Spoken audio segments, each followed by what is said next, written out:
મિત્રો વૈદક વિદ્યા ચેનલમાં હું તમારું હાર્દિક સ્વાગત કરું છું। આપ સૌને મારા જય ધન્વંતરી નમસ્કાર।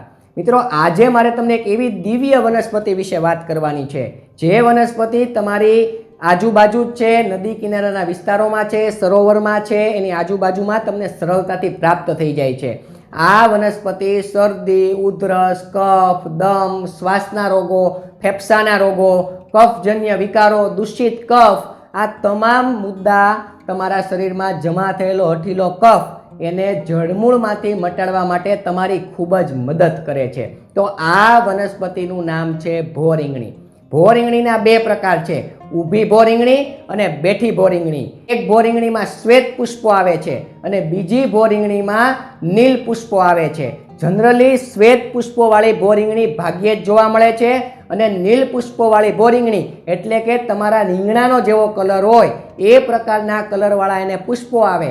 આ ભોરીંગણી તમને સરળતાથી નદી કિનારાના વિસ્તારોમાં, સરોવરોમાં કે જ્યારે વરસાદ આવ્યો હોય ત્યારે કંઈક પાણી ભરાયેલું હોય એની આજુબાજુ તમને આ કાંટાળું વનસ્પતિ જોવા મળે છે। આ ભોરીંગણીને કાંટા હોય છે અને આ કાંટાળું વનસ્પતિ વર્ગમાં આપણા શરીરમાં ખૂબ જ ઉપયોગી હોય તો આ એમાંની એક આ ભોરીંગણી છે। હવે ભોરીંગણી શું કરશે તો કે ભોરીંગણી તમારા શરીરમાં જમા થયેલો દૂષિત કફ, વિકૃત કફ, વારંવાર શરદી થતી હોય, બે ઋતુનું મિલન થાય અને શરદી થઈ જાય, આવા કફને, હઠીલા કફને તમારા શરીરની બહાર કાઢવામાં મદદ કરે છે। કોઈ પણ પ્રકારની કફજન્ય દવાઓ બનતી હશે, સિરપો બનતા હશે, એમાં ભોરીંગણી તો હોય જ છે, કારણ કે આ ભોરીંગણી છે તે કફનો દુશ્મન માનવામાં આવે છે। મિત્રો, ભોરીંગણીના પંચાંગનો ઉકાળો એને તમે સેવન કરશો સવાર સાંજ તો તમારો કફ છે તે શાંત થઈ જશે। ભોરીંગણીના ઉકાળા સાથે તમે જેઠી મધનું ચૂર્ણ આ બંને જરૂરિયાત પ્રમાણે લઈ અને એને ઉકાળો તમે, અને આ ઉકાળાનું તમે સવાર સાંજ સેવન કરશો અથવા તો દિવસમાં એક ટાઈમ પણ તમે લોકો સેવન કરી શકો છો। તમે પુખ્ત ઉંમરના હોય તો તમે 4 થી 5 ચમચી તેનું સેવન કરી શકો છો। આ રીતે તમે સેવન કરશો તો તમારા શરીરમાં જમા થયેલો કફ ધીરે ધીરે ડાઉન થવા લાગે છે અને તમને કફમાંથી મુક્તિ મળે છે।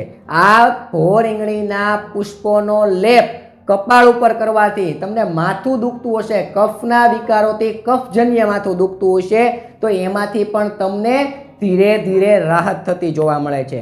મિત્રો, ભોરીંગણી નામની વનસ્પતિનું અસ્તિત્વ આપણા શરીર માટે ખૂબ જ ઉપયોગી છે। આ વનસ્પતિને સમજજો, ઓળખજો અને એને સાચવી જાણજો। આ વનસ્પતિ છે તે આપણા શરીર માટે ખૂબ ઉપયોગી છે અને આપણું શરીર છે, આપણા શરીરનું બંધારણ એ વાયુ, પિત્ત અને કફને આધારિત જ ચાલે છે। એ જ દરેક રોગોના મૂળમાં છે। તો આપણે કફના વિકારો, કફજન્ય રોગો, જે નાના રોગ થયા હોય કે મોટા રોગ થયા હોય, એનાથી મુક્તિ જોતી હોય તો ભોરીંગણી સર્વશ્રેષ્ઠ છે। એ જ રીતે અરડુસી, એ જ રીતે તુલસી, એ જ રીતે જેઠીમધ, આ બધી વનસ્પતિઓનું કામ શું છે તો કે તમારા શરીરમાં કફને ડાઉન કરવાનું। બહેડાના ફળની હું તમને જેટલી વાત કરું એટલી ઓછી છે।